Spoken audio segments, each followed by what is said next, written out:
കോഴിക്കോട് കൊടുവള്ളിയിൽ വിവാഹ സംഘത്തിന് നേരെ പടക്കമെറിഞ്ഞ സംഭവത്തിൽ കൂടുതൽ വിവരങ്ങൾ പുറത്ത്. ഷമീറും സംഘവും കൊട്ടേഷനായി പോകുകയായിരുന്നുവെന്ന് പോലീസ് പറഞ്ഞു. വാഹനത്തെ പിന്തുടർന്ന് പോകുന്നതിനിടെയാണ് വിവാഹ സംഘത്തിന്റെ വാഹനം മൂലം ഗതാഗതക്കുരുക്കിൽപ്പെട്ടത്. പിന്തുടർന്ന വാഹനം നഷ്ടമായതിന്റെ പ്രകോപനത്തിലാണ് വിവാഹ സംഘത്തെ ഇവർ ആക്രമിച്ചത്. അനഘ ഹർഷൻ ചേരുന്നു. അനഘ, കൂടുതൽ വിവരങ്ങൾ.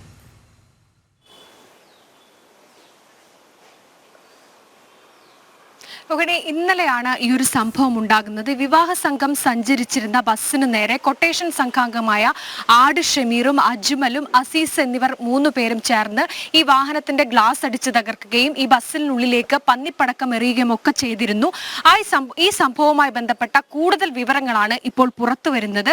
ഈ കൊട്ടേഷൻ സംഘങ്ങളായ ഈ 3 പേരും മറ്റൊരു വാഹനത്തെ ഒരു വയനാട് സ്വദേശിയെ വേണ്ടിയിട്ടുള്ള ഒരു കൊട്ടേഷൻ ആയിരുന്നു അത്. ആ കൊട്ടേഷൻ സംഘത്തിന്റെ കൊട്ടേഷനുമായി ബന്ധപ്പെട്ട് ഈ 3 പേരും വാഹനത്തിൽ ഇവർ സഞ്ചരിച്ചിരുന്ന കാറിൽ പോവുകയായിരുന്നു. ഈ സമയത്താണ് മുന്നിൽ ഈ വിവാഹ സംഘം സഞ്ചരിച്ചിരുന്ന ബസ് ഉണ്ടായിരുന്നത്. ഇതുമൂലം ഇവർക്ക് ആ കൊട്ടേഷൻ നഷ്ടപ്പെട്ടു. ഇതിലുള്ള വൈരാഗ്യം കൊണ്ടാണ് ഈ ബസിന്റെ ചില്ല് അടിച്ച് തകർക്കുകയും ബസ്സിലേക്ക് പന്നിപ്പടക്കം എറിയുകയും ചെയ്യുന്നത്.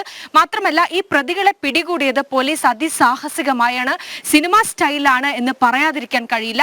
ഈ അക്രമത്തിന് ശേഷം പ്രതികൾ കാറിൽ രക്ഷപ്പെടുകയായിരുന്നു. അതിനുശേഷം പോലീസ് ഈ വാഹനത്തെ ചേസ് ചെയ്ത് പിന്തുടർന്നു. ഈ പിന്തുടർന്ന സമയത്ത് പോലീസ് വാഹനത്തിന് നേരെയും പ്രതികൾ സ്ഫോടക വസ്തുക്കൾ എറിഞ്ഞിരുന്നു. പോലീസ് വാഹനം പലതവണ ഈ പ്രതികൾ കാർ ഉപയോഗിച്ച് തകർക്കാനും ഇടിക്കുകയും ഒക്കെ തന്നെ ചെയ്തിരുന്നു. ഏറ്റവും ഒടുവിൽ പോലീസ് അതിസാഹസികമായാണ് ഈ 3 പ്രതികളെയും, കുപ്രസിദ്ധമായ ഈ 3 പ്രതികളെയും പോലീസ് പിടികൂടുന്നത്. ഈ പിടികൂടുന്ന സമയത്തും ഈ പ്രതികൾ പോലീസിനെ ആക്രമിക്കുന്നുണ്ടായിരുന്നു. ഈ അക്രമത്തിൽ 3 പോലീസുകാർക്ക് പരിക്കേറ്റിട്ടുണ്ട്. ഒരു പോലീസുകാരന്റെ കൈയൊടിയുന്ന സാഹചര്യം പോലും ഉണ്ടായിട്ടുണ്ട്. ഏറ്റവും ഒടുവിലാണ് ഈ പോലീസുകാർ ചേർന്ന് ഈ പ്രതികളെ അതിസാഹസികമായി കീഴടക്കിയിരിക്കുന്നത്. ഈ പ്രതികൾ കൊട്ടേഷൻ സംഘത്തിൽപ്പെട്ടവരാണ്. പല കേസിലും ഈ പ്രതികൾ ഇവർ കുറ്റക്കാരായിട്ടുണ്ട് എന്നതടക്കമുള്ള കാര്യങ്ങളാണ് പുറത്ത് വരുന്നത്. രോഹിണി. ശരി, അനഘ ഹർഷനാണ് വിവരങ്ങൾ നൽകിയത്.